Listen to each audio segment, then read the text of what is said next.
Hello, welcome back to Preethu's dream kitchen. അപ്പോൾ എല്ലാവർക്കും പ്രീതൂസ് dream കിച്ചൻ്റെ അടുത്തൊരു എപ്പിസോഡിലേക്ക് സ്വാഗതം. അപ്പോൾ ഇന്ന് പതിവ് പോലെ ഒരു കുക്കിംഗ് വീഡിയോ അല്ല, ഇന്ന് നമ്മൾ ഒരു ട്രാവലിംഗ് വീഡിയോ ആണ് ചെയ്യുന്നത്. അപ്പോൾ ഇന്ന് നമ്മൾ പോകുന്നത് ഒരു അടിപൊളി സ്ഥലത്തോട്ടാണ്. ഞാനും ഫസ്റ്റ് ടൈമാണ് അവിടെ പോകുന്നത്, ഞാൻ ഇതുവരെ പോയിട്ടില്ല. അവിടെ നല്ല കാഴ്ചകളെല്ലാം ഉണ്ടെന്നാണ് ഞാൻ അറിഞ്ഞത്. അപ്പോൾ നമുക്ക് എല്ലാവർക്കും കൂടി അങ്ങോട്ടൊന്ന് പോയിട്ട് വരാം. ഇപ്പോൾ നമ്മൾ ഏകദേശം നമ്മുടെ ഡെസ്റ്റിനേഷൻ എത്താനായിട്ടുണ്ട്. ഇപ്പോൾ ദേ അങ്ങോട്ടേക്ക് പോകുന്ന വഴിയാണിത്. ഇപ്പോൾ ദേ പോകുന്ന വഴിയിൽ തന്നെ ചെറിയ ചെറിയ ലൈക്കുകളെല്ലാം ഉണ്ടാക്കിയിട്ടുണ്ട്. ഇത് ഒറിജിനലി അല്ല, ആർട്ടിഫിഷ്യലായി ഉണ്ടാക്കി വെച്ചതാണ്. പക്ഷെ നമുക്ക് കണ്ടു കഴിഞ്ഞാൽ ശരിക്കും ഒറിജിനാലിറ്റി തോന്നും. ഇതിനകത്തോട്ട് കയറിയപ്പോഴത്തേക്കും നമ്മുടെ നാട്ടിലെല്ലാം ഒരു ഫീല് വരുന്നു. നാട് മിസ് ചെയ്യുന്നുണ്ട് നല്ലപോലെ. സിറ്റിയിൽ നിന്ന് കുറച്ച് ഉള്ളിലോട്ട് പോയാലാണ് ഈ ലൈക്ക് ഉള്ളത്. ദുബായിലെ ഡെസേർട്ട് ഏരിയയിൽ കൂടെ കുറച്ച് ദൂരം പോവാനുണ്ട്. വരുന്ന വഴിക്കാണെങ്കിലും ഇതിനെക്കുറിച്ച് ബോർഡും കാര്യങ്ങളൊന്നും വെച്ചിട്ടില്ല. ഇതിനടുത്ത് എത്താനാകുമ്പോഴാണ് അവരിതിൻ്റെ സിമ്പലും ബോർഡും എല്ലാം ഉള്ളത്. അപ്പോൾ ഞങ്ങളും വിചാരിച്ചു വഴി തെറ്റിപ്പോയോ എന്ന്. നമ്മൾ GPS വെച്ചിട്ടാണ് പോയത്. എന്തായാലും കുറച്ച് ദൂരം അങ്ങ് മുന്നോട്ട് പോയി നോക്കാമെന്ന് വിചാരിച്ചു.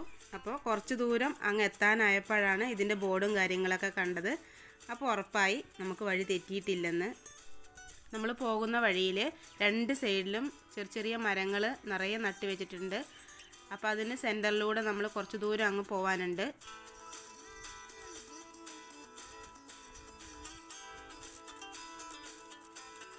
അപ്പോൾ നമ്മളിതേ നമ്മുടെ സ്ഥലം എത്തി. ഇപ്പോൾ എൻ്റെ പുറകിലുള്ള ബോർഡ് കാണുന്നത് മാതിരി ദുബായിലുള്ള ലവ് ലേക്കിലാണ് നമ്മൾ എത്തിയിട്ടുള്ളത്. ഇതാണ് ഇതിൻ്റെ എൻട്രൻസ്. എല്ലാവിടെയും ലവിൻ്റെ സിമ്പൽ വെച്ചിട്ടുണ്ട്. അത് തന്നെ ഇതിൻ്റെ ഒരു സ്പെഷ്യാലിറ്റിയാണ്. ഇപ്പം നമ്മൾ ഇതിനകത്തോട്ട് കയറി. നമുക്ക് നടക്കാൻ വേണ്ടി ഇതേപോലെ ചുറ്റും ഫുട്പാത്ത് ഉണ്ടാക്കി വെച്ചിട്ടുണ്ട്. നല്ല രസമുണ്ട്. ഒരുപാട് ഇത് പരന്ന് കിടക്കുന്ന ഒരു ഏരിയയാണ്. എല്ലാത്തിൻ്റെയും ചുറ്റും നമ്മൾ നടക്കുന്നത് പോലെ ഉള്ള ഫുട്പാത്ത് ഉണ്ടാക്കിയിട്ടുണ്ട്. ഡെസേർട്ട് ഏരിയ ആയതുകൊണ്ട് തന്നെ നല്ല പോലെ വെയിലടിക്കുന്നുണ്ട്. ഓപ്പൺ ഏരിയ അല്ലേ, പക്ഷേ വെയിലുണ്ടെങ്കിലും നമുക്ക് ചൂടറിയുന്നില്ല. 2:30 ആയതുകൊണ്ട് തന്നെ അത്യാവശ്യത്തിന് വിശപ്പായിട്ടുണ്ട് എല്ലാവർക്കും. അപ്പോൾ ഞാനൊരു 15 മിനിറ്റിൻ്റെ സിമ്പിൾ ബിരിയാണി വീട്ടിൽ നിന്ന് ഉണ്ടാക്കി കൊള്ളുന്നുണ്ട്. നമുക്കിനി ബിരിയാണി എല്ലാം ഒന്ന് കഴിച്ചതിന് ശേഷം ഇതിനകത്തുള്ള ബാക്കിയുള്ള കാഴ്ചകളെല്ലാം ഒന്ന് കാണാം. ഈ സിമ്പിൾ ബിരിയാണിൻ്റെ റെസിപ്പി ഞാൻ ഒരു വീഡിയോയിൽ ഇടാം കേട്ടോ. ഇപ്പോൾ നമ്മൾ ഫുഡെല്ലാം കഴിച്ചു കഴിഞ്ഞു. ഇനി നമുക്കിതിൻ്റെ ചുറ്റുമുള്ള കാഴ്ചകളൊക്കെ ഒന്ന് കണ്ടിട്ട് വരാം. ഈ ലേക്കിലുള്ള വെള്ളം നല്ല പ്യുവർ വാട്ടറാണ്. കാണുമ്പോൾ തന്നെ അറിയാം, നല്ല പ്യുവറായിട്ടാണ് കിടക്കുന്നത്. ചെറിയ മീനുകളെല്ലാം ഇതിനകത്തുണ്ട്. ഇതിൻ്റെ മറ്റൊരു പ്രത്യേകത എന്ന് പറയുന്നത് എവിടെ നോക്കിയാലും നിറയെ മീനുകളാണ്. നല്ല കളർഫുൾ മീനുകളാണുള്ളത്. ഇത് ഒരു സൈഡിൽ നിന്ന് അപ്പുറത്തെ സൈഡിലോട്ട് പോകാൻ വേണ്ടിയിട്ട് ഇതുപോലെ കുറച്ച് നടക്കാൻ വേണ്ടിയിട്ടെല്ലാം ഉണ്ടാക്കിയിട്ടുണ്ട്. ഇത് കണ്ടില്ലേ, ഓരോ സൈഡിലും നിറയെ ഇതേപോലെയുള്ള കളർഫുൾ മീനുകളാണ്. കാണാൻ തന്നെ നല്ല ഭംഗിയാണ്. എല്ലാ ഏരിയയിലും മീനുണ്ട്, ചെറുതും വലുതും എല്ലാ തരത്തിലുള്ള മീനുകളും ഉണ്ട്. പിന്നെ ഇതിനകത്ത് തന്നെ ഇതേപോലുള്ള ലവിൻ്റെ സിമ്പൽ എല്ലാവിടെയും വെച്ചിട്ടുണ്ട്. ഓരോരോ ഡിസൈനിലാക്കിയിട്ട് ഉണ്ടാക്കി വെച്ചിട്ടുണ്ട്. അത് തന്നെ ഇതിൻ്റെ വേറൊരു പ്രത്യേകതയാണ്. ഇതേപോലെ ഒരു സൈഡിൽ നിന്ന് അപ്പുറത്തെ സൈഡിലോട്ട് പോവാം. നമുക്ക് വെള്ളത്തിലൂടെ ക്രോസ് ചെയ്യാം. ഫുട്പാത്തിലൂടെ നടന്നു പോകണമെങ്കിൽ പോവാം. അല്ലെങ്കിൽ എല്ലാത്തിനും ഇതേപോലെ സെൻറ്ററിലൂടെ നമുക്ക് ഇതേപോലെ ഒരു വഴിയുണ്ട്. വെള്ളത്തിലൂടെ ക്രോസ് ചെയ്യണമെങ്കിൽ നമുക്ക് ക്രോസ് ചെയ്യാം. നല്ല തണുപ്പാണ് ഈ വെള്ളത്തിന്. നമ്മൾ പോകുന്ന സമയത്ത് നമ്മുടെ സൈഡിലൂടെ ഇതിലൂടെ മീനുകളെല്ലാം അങ്ങോട്ടും ഇങ്ങോട്ടും പോകും. അത് തന്നെ നല്ല രസമാണ് കാണാൻ വേണ്ടിയിട്ട്. പിന്നെ ഇതേപോലെ കുറേ ഫൗണ്ടെയിനെല്ലാം ഉണ്ടാക്കിയിട്ടുണ്ട്. ഓരോ സൈഡിലും ഉണ്ടാക്കിയിട്ടുണ്ട്. നമ്മൾ അവിടെ നിന്ന് കുറേ ഫോട്ടോസും കാര്യങ്ങളെല്ലാം എടുത്തു. ഫോട്ടോഷൂട്ടിന് പറ്റിയൊരു സ്ഥലമാണിത്. ഇപ്പോൾ കണ്ടില്ലേ, ഈ ബാക്കിൽ കാണുന്നത് പോലെ ആ സൈഡിലെല്ലാം ഇതേപോലെ വെള്ളമാണ്. അതിനിടയിലൂടെ നമുക്ക് നടക്കാൻ വേണ്ടിയിട്ട് വേറെ സെപ്പറേറ്റ് ആയിട്ട് ഫുട്പാത്ത് ഉണ്ട്. പിന്നെ അതിൻ്റെ ഇടയിലൂടെ തന്നെ ഇതേപോലെ വെള്ളത്തിലൂടെ ക്രോസ് ചെയ്യാനും വഴികളുണ്ട്. അപ്പോൾ നമുക്ക് ക്രോസ് ചെയ്യണമെങ്കിൽ ഇതുപോലെ ക്രോസ് ചെയ്ത് അങ്ങോട്ട് പോവാം. ഇത് കണ്ടില്ലേ, നല്ല ക്രിസ്റ്റൽ ക്ലിയർ വാട്ടറാണ്. അധികം ആഴമൊന്നുമില്ല. ഇത് കണ്ടില്ലേ, അപ്പോൾ നമ്മൾ അപ്പുറത്തു നിന്നാണ് ഇങ്ങോട്ട് ക്രോസ് ചെയ്ത് വന്നത്. ഇതിനപ്പുറത്ത് തന്നെ വേറൊരു സ്പോട്ടുണ്ട്. മീനുകളെ നമുക്ക് അടുത്ത് വെച്ച് കാണാൻ പറ്റും. അപ്പോൾ നമുക്ക് അങ്ങോട്ട് പോവാണ്. അപ്പോൾ അങ്ങോട്ടുള്ള വഴിയാണിത്. ഇതിനപ്പുറത്ത് നമുക്ക് ആ മീനുകളിനെല്ലാം ഒന്ന് കാണാം. ഇവിടെ നിന്ന് കഴിഞ്ഞിട്ടുണ്ടെങ്കിൽ മീനുകളെല്ലാം നമ്മളുടെ അടുത്തോട്ട് തന്നെ വരും. പക്ഷെ നമുക്കിവിടെ ഫീഡിംഗ് ഒന്നും അലൗഡ് അല്ല.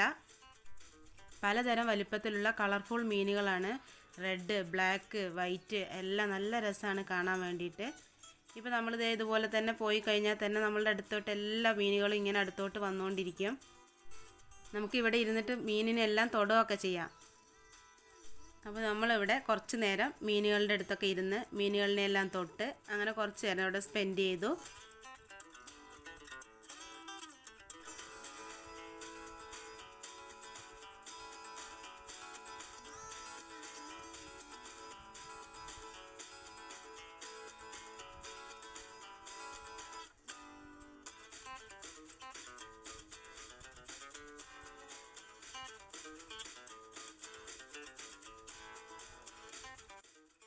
ഇപ്പോൾ അത് കഴിഞ്ഞ് നമ്മൾ ചെറിയൊരു ഹില്ലുണ്ട്, അതിൻ്റെ മുകളിലാണ് ഇപ്പോൾ ഉള്ളത്. ഇവിടുന്ന് നമുക്ക് സൺസെറ്റ് കറക്റ്റായി കാണാൻ പറ്റും. മാത്രമല്ല ഇവിടെ നിന്ന് നോക്കിയിട്ടുണ്ടെങ്കിൽ ഈ ഒരു ലൈക്കിൻ്റെ ഫുൾ വ്യൂ നമുക്ക് കാണാൻ പറ്റും, ചുറ്റും കറക്റ്റായി കാണാൻ പറ്റും. പിന്നെ ഈ ഹില്ലിൽ തന്നെ ഫോട്ടോസ് എടുക്കാൻ വേണ്ടിയിട്ട് ഇതേപോലുള്ള കുറച്ച് മോഡൽസുകളെല്ലാം അവരുണ്ടാക്കി വെച്ചിട്ടുണ്ട്. ഇവിടെയും കുറച്ച് നേരം സ്പെൻഡ് ചെയ്തതിന് ശേഷം ഞങ്ങൾ ഈ ഹില്ലിൽ നിന്ന് താഴോട്ടേക്ക് ഇറങ്ങി.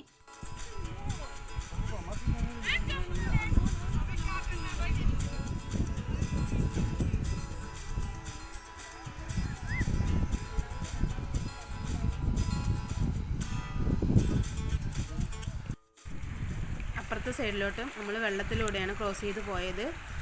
അപ്പോൾ ഇങ്ങനെ ക്രോസ് ചെയ്യുന്ന സമയത്ത് മീനുകളെല്ലാം അടുത്തൂടെ പോകുന്നുണ്ടായിരുന്നു. ക്യാമറ എടുത്ത് ഞാൻ ഷൂട്ട് ചെയ്യാൻ നോക്കുമ്പോഴത്തേക്കും മീനുകളെല്ലാം അങ്ങോട്ട് പോയി. അതുകൊണ്ട് എല്ലാ മീനുകളെയും എനിക്ക് കിട്ടിയില്ല. കുറച്ച് കിട്ടിയത് ഞാനിത് ക്യാമറയിൽ കാണിക്കുന്നുണ്ട്.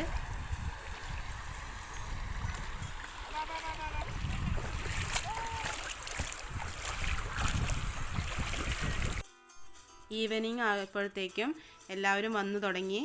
നൈറ്റ് സ്റ്റേക്കാണ് ഇവിടെ എല്ലാവരും മിക്കവാറും വരാറ്. ഇവിടെ ബാർബിക്യൂ, ക്യാമ്പിംഗ് എല്ലാം അലൗഡാണ്. എൻട്രി ഫീ ഒന്നുമില്ല, ഫ്രീ എൻട്രി ആണ്.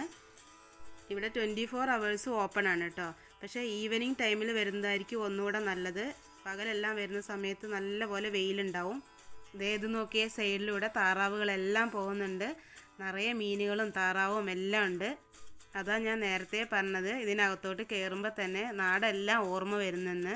നമ്മൾ കുറച്ച് ദൂരം നടക്കുന്നതിനിടയിൽ സൈഡിലായിട്ട് മരം കൊണ്ട് ഇങ്ങനെ ഇരിക്കാനെല്ലാം ഉണ്ടാക്കി വെച്ചിട്ടുണ്ട്. പിന്നെ നമ്മൾ അങ്ങനെ പോകുന്ന സമയത്ത് സൈഡിൽ കണ്ടത് കല്ലിൽ ഇതേ ലവിൻ്റെ സിമ്പൽ കൊത്തി വെച്ചിട്ട് നല്ല രസമാണ് ഇത് കാണാൻ വേണ്ടിയിട്ട്. അങ്ങനെ നമ്മൾ നടന്ന് ഇതിൻ്റെ ഓപ്പോസിറ്റ് സൈഡിലെത്തി. ഇതിൽ 2 എൻട്രൻസ് ഉണ്ട്. അപ്പോൾ ഞങ്ങൾ അവിടെയും കുറച്ച് ഫോട്ടോസും കാര്യങ്ങളെല്ലാം എടുത്ത് ഫുട്പാത്ത് അല്ലാണ്ട് അതിൻ്റെ തന്നെ ഓപ്പോസിറ്റിൽ നമുക്ക് മരങ്ങളുടെ ഇടയിലൂടെ നടക്കാൻ വേണ്ടിയിട്ട് ഒരു പാസേജ് പോലെ ഉണ്ടാക്കി വെച്ചിട്ടുണ്ട്. അവിടെ കണ്ട മരങ്ങളിൽ കൂടുതലും ഇങ്ങനെയുള്ളതാണ്. ഇതിൽ നിറയെ നല്ല ഷാർപ്പ് മുള്ളാണുള്ളത്, നല്ല ഹാർഡ് മുള്ളാണുള്ളത്. ഇതിൻ്റെ പേരെന്താണെന്ന് എനിക്കറിയില്ല. ആർക്കെങ്കിലും അറിയുകയാണെങ്കിൽ ഇതൊന്ന് കമൻറ്റ് ചെയ്യണേ. പിന്നെ കുറേ ബേഡ്സിനുള്ള ഫുഡും കാര്യങ്ങളെല്ലാം സൈഡിൽ ഇട്ട് കൊടുത്തിട്ടുണ്ട്. അങ്ങനെ വരുമ്പോൾ ഇതേപോലുള്ള സിമ്പിൾസും കാര്യങ്ങളെല്ലാം കാണുന്നുണ്ട്. നമ്മൾ എന്തായാലും ഇനിയിപ്പോൾ ഇവിടെ നിന്ന് ഇറങ്ങാൻ പോവുകയാണ്. ലവ് ലേക്കിൽ എന്തായാലും നമ്മൾ സൺസെറ്റ് കാണാൻ നിന്നില്ല. ഡെസേർട്ട് ഏരിയ ആയതുകൊണ്ട് നമുക്ക് പോകുന്ന വഴിക്കൊന്നും അത് കാണാൻ പറ്റും. അപ്പോൾ നമ്മൾ എന്തായാലും ഇപ്പോൾ ഇവിടെ നിന്ന് മെല്ലെ ഇറങ്ങിയിട്ടുണ്ട്. ഈ ലേക്കിന് എന്തുകൊണ്ടാണ് ലവ് ലേക്ക് എന്ന് പേരിട്ടതെന്ന് ഞാൻ ഇതുവരെ പറഞ്ഞില്ല. അതിനൊരു ഏരിയൽ വ്യൂ തന്നെ വേണം. ഞാൻ നിങ്ങൾക്ക് കാണിക്കാൻ വേണ്ടിയിട്ട് ഗൂഗിൾ ഫോട്ടോസിൽ നിന്ന് ഒരു പിക്ചർ എടുത്തിട്ടുണ്ട്. ഇതാണ് മുകളിൽ നിന്ന് നോക്കുമ്പോൾ ഇതിൻ്റെ മൊത്തത്തിലുള്ള വ്യൂ എന്ന് പറയുന്നത്. ആ ലവ് എന്ന് എഴുതിയത് ഫുള്ള് മരങ്ങളാണ്. ഇതിൻ്റെ ബൗണ്ടറി ഫുള്ളും മരങ്ങളാണ്. ഇത് കണ്ടില്ലേ, ഇത് ഓപ്പൺ ഡെസേർട്ട് ഏരിയ ആണ്. അപ്പോൾ ഇതിൻ്റെ സെൻറ്ററിൽ ഒരു ഇങ്ങനെ ഒന്ന് സെറ്റ് ചെയ്ത് എടുക്കുക എന്ന് പറയുന്നത് അപ്രീഷിയേറ്റ് ചെയ്യേണ്ട കാര്യം തന്നെയാണ്. ഇപ്പോൾ ഇത് സൺസെറ്റിൻ്റെ നേരായിട്ടുണ്ട്.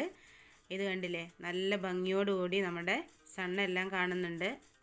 അപ്പോൾ ഇന്നത്തെ വീഡിയോ ഇത്രയേ ഉള്ളൂ. ദുബായിലൊക്കെ താമസിക്കുന്നവരാണെങ്കിൽ ഇവിടെ ഒന്ന് വിസിറ്റ് ചെയ്യാൻ ശ്രമിക്കുക. അടിപൊളി പ്ലേസാണ്. ക്യാമ്പിങ്ങിനൊക്കെ പറ്റിയൊരു സ്ഥലമാണ്. പീസ്ഫുള്ളായിട്ടുള്ള പ്ലേസാണ്. അപ്പോൾ എല്ലാവർക്കും ഈ വീഡിയോ ഇഷ്ടമായെന്ന് പ്രതീക്ഷിക്കുന്നു. ഇഷ്ടമായെങ്കിൽ ലൈക്ക് ചെയ്യാനും ഷെയർ ചെയ്യാനൊന്നും മറക്കരുത്. നിങ്ങളുടെ ഫീഡ്ബാക്ക് എന്നെ കമൻറ്റ് ബോക്സിലൂടെ അറിയിക്കാനും മറക്കരുത്. ഇനിയും സബ്സ്ക്രൈബ് ചെയ്യാത്തവരുണ്ടെങ്കിൽ സബ്സ്ക്രൈബ് ചെയ്ത് സപ്പോർട്ട് ചെയ്യണേ. അപ്പോൾ അതിൻ്റെ തൊട്ടടുത്തൊരു ബെൽ ഐക്കൺ ഉണ്ടാവും. അതും കൂടെ ഒന്ന് എനേബിൾ ചെയ്ത് കൊടുത്താൽ ഞാനിടുന്ന പുതിയ വീഡിയോസ് എല്ലാം നോട്ടിഫിക്കേഷനായി നിങ്ങൾക്ക് കിട്ടുന്നതായിരിക്കും. അപ്പോൾ അടുത്തൊരു പുതിയ വീഡിയോയുമായി കാണുന്നത് വരെ ബൈ.